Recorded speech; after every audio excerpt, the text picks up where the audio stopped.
Hi everyone, so this is my first vlog ever, and I'm doing it for my Lent Appeal challenge with CAFOD, for the Give It Up challenge, and I have given up swearing. I'm a pretty bad swearer, to be honest, and I feel really ashamed of that because I'm also a Christian, and the two don't go together. And so far, I'm quite pleased. I have definitely cut it down a lot, but I haven't managed to have a day where I haven't sworn yet, and that I feel quite disappointed with myself because of that, because I know I'm really quite a strong-willed person. So if I'd chosen to give up a food kind of some description, I know that by now I wouldn't have broken, because I wouldn't have gone, I might have gone into the kitchen, I might have opened the cupboard door, but I know that when it came to open the biscuit barrel, I just wouldn't have done it. But with swearing, it's just this habitual pattern that you've got to break. You've actually got to break this sort of, this ingrained thing that you do. And so when I've sworn, it didn't even occur to me that I was going to swear. There was no, oh, I better not let the lid off the swear box today. It just slipped out. And that's actually kind of, it's not a great place to be in, because you've got to, it means, I think, get your mind in a place whereby it's not going to turn to those swear words. So I guess that's where faith and the fact that it's a Lent challenge, and I'm trying to sort of be more aware of Christian scriptures out there, rather biblical scriptures, that actually there are a lot of talk about thinking about what you say before you say it. And actually when CAFOD, they put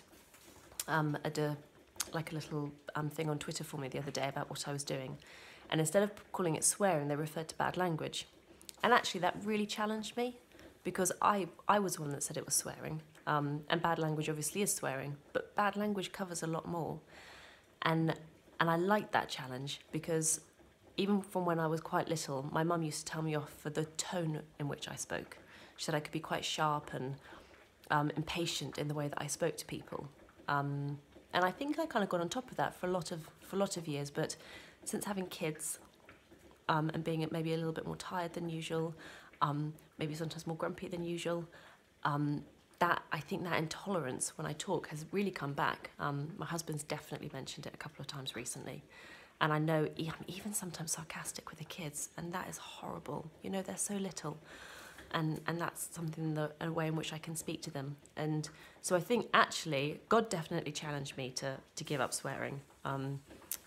As some of you might already know, I've given up basically everything because I've recently been diagnosed with arthritis. So I've given up caffeine, I've given up alcohol, I've given up dairy, and I've given up gluten. So the food cupboard is pretty sparse for me at the moment. I'm having to really think outside the box. But that was good, because it meant that when it came to doing this, I really had to search for what I should be giving up, what wasn't a nice thing about myself maybe. And that's not easy to do. So here I am. I feel like giving up swearing is turning into giving up bad language. So thank you, CAFOD, for just that description, because it's really made me think even more. And I'm really trying just to be maybe more gentle in the way that I speak, taking more time before I respond. And I don't find it easy, because I'm not a particularly patient person. So it's drawing on lots of other qualities that I also don't have, that I've got to try and get better at. But at the same time, as some of you also might know, that I write this blog, raising awareness for human rights, and also trying to challenge us as individuals to just think about other people's human rights on a general day-to-day basis. But if I'm going to be doing that, if I'm going to be writing and talking to people about these things, my voice is really important. The words that come out, and sorry, that's my boiled egg. The words that come out and things like that are huge when trying to connect with people and trying to make a difference.